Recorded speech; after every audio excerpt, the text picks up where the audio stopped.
Prodi Akuntansi semester 2. Di sini saya akan menjelaskan bagaimana lingkungan internal dan eksternal mempengaruhi organisasi, serta bagaimana sikap organisasi tersebut dalam menghadapi terjadinya perubahan dalam lingkungan. Dan faktor-faktor yang mempengaruhi terbentuknya budaya serta bagaimana budaya tersebut mempengaruhi organisasi. Lingkungan eksternal dibagi menjadi dua, yaitu eksternal mikro dan eksternal makro. Eksternal mikro meliputi pesaing, pelanggan, pasar tenaga kerja, lembaga keuangan, dan instansi pemerintah.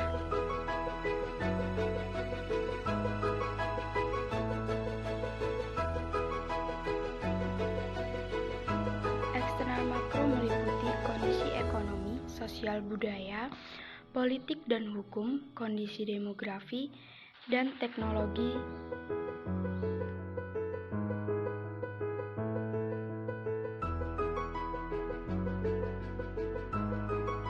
Dan lingkungan internal kedua yang membawa perubahan atau mempengaruhi yaitu 1. Pekerja, 2. Dewan Komisaris, 3. Pemegang saham.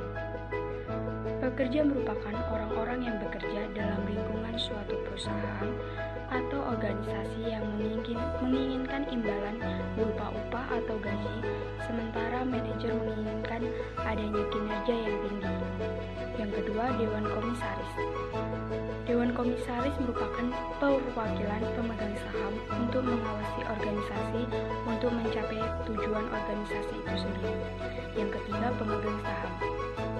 Pemegang saham bertanggung jawab memegang saham didasarkan pada seberapa besar saham mereka terhadap perusahaan. Lalu, faktor-faktor yang mempengaruhi terbentuknya budaya serta bagaimana budaya tersebut mempengaruhi organisasi. Faktor-faktor yang mempengaruhi terbentuknya budaya yaitu faktor ras, faktor lingkungan geografis, faktor perkembangan teknologi, faktor hubungan antar bangsa, faktor sosial, faktor religi, faktor prestige, dan faktor mode. Budaya tersebut mempengaruhi organisasi. Yang pertama, komunikasi. Komunikasi yang efektif dalam organisasi mempunyai dampak positif terhadap budaya perusahaan. Yang kedua, motivasi. Motivasi upaya manajemen memotivasi karyawan yang juga membentuk budaya tersendiri dalam perusahaan. Yang ketiga, karakteristik organisasi.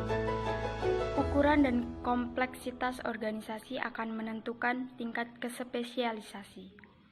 Yang keempat, proses-proses administrasi. Yang dimaksud proses-proses administrasi di sini adalah pemberian penghargaan terhadap yang berprestasi, toleransi terhadap konflik, dan kerja kelompok yang terjadi. Yang kelima, struktur organisasi serta gaya manajemen.